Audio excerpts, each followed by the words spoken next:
Pete, you got a chance to play with Chris Olave in college. What did you sort of see in him back in those days, and how's it kind of transition to what you're seeing 4 games into the season? I see a lot of the same things I did back then that I do now. He's a silent worker. He's always showing up and giving everything that he's got every single day. We all expected what he's shown even before he got here. Well, at least I did. But very, very tough player and finds a way to make plays. What is it you feel like with Ohio State guys? I mean, why are y'all so prepared for the NFL and just coming right in like this? I think it starts with our coaches there at Ohio State and what they've built through culture and just developing that strong, I guess you would say, chemistry throughout the building. They prepare us and that we're going to be the toughest team out there, and what they've shown in the past and all the success that we've had in the NFL is credit to them, and I think what they've done there is kind of just establishing, like I mentioned, that toughness piece, and at the end of the day going out and executing in these games, and yeah, it's translated very well. Hey Pete, can you tell us a little bit about what has been a major factor for the level of confidence that's still sustained by this team in this locker room? The level of confidence now? Yes. I would say that is, as far as what we're going through now, coming off of a trip from London, I would say that, DA's talked about it a lot. We beat ourselves, but you can just tell that, we are capable of doing very great things, and we got a really talented group. We just got to find out a way to not really shoot us in the foot some of those times. So I wouldn't say our confidence is down, but I think it's up just knowing that we're capable of doing many things without eliminating those factors that'll make you lose a game. How big a role have some of the veteran players on the team, like Demario Davis and others, played in keeping that confidence level up? I think it starts with them. They're the key contributors to keeping that confidence. Just listening to Demario talk, you're gravitated toward that, and I think with strong leaders on this team, they're the ones that instill that confidence throughout everybody on this team. They keep continuing to repeat that it's a long season, and we've been close in every single game. But like I said, that we're killing ourselves. We're all these penalties and explosive plays and turnovers. That's what's going to get you beat. But having the confidence and leadership on this team will keep you in the game.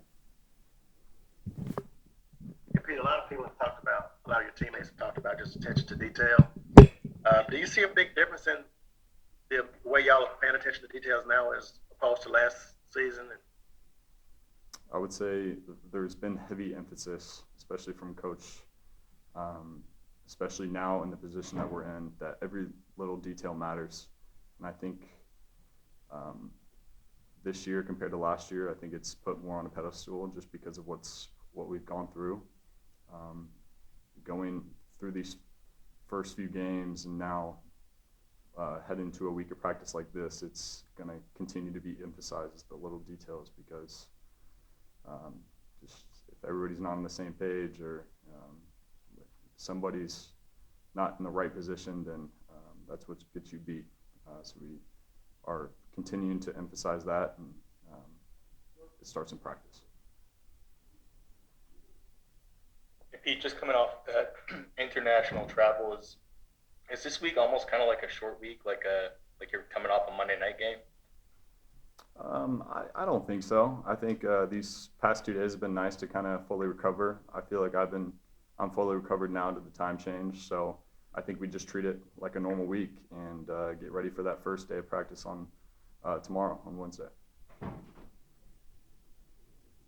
Pete, I was looking at the stats today, and you're still leading the league in solo tackles. What does this kind of mean to you to be at the top of the charts in that category?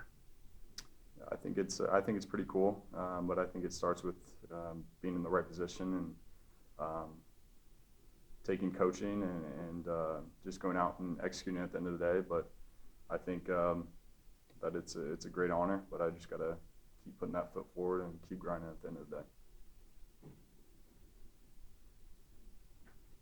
Hey, Pete, when Eric was asked about the 1-3 start to the year, he said the team is not in panic mode, but it is in sense of urgency mode. Do you agree with that? I do. And along with that, I would add just putting the emphasis on the details and ball security and takeaways, something that we did a lot in the past, and I think that's going to continue to be very important going forward. Hey Pete, it seemed, especially in the first half, like they were trying to target some of the linebackers in coverage. Is that something you saw against the Vikings? And how do you feel like the linebacker group as a whole has held up in coverage thus far? I think we've played strong in coverage. I did feel a little bit of that. They had a very good game plan, but I thought as far as some of the positions that we were in, that we executed very well. And if you just look at that game, you got to go out and execute. And if you're put in tough positions, then you got to look and see the next play. But as far as our performance, obviously there's things that we can adjust and do better with. But as far as the linebacker play, I think we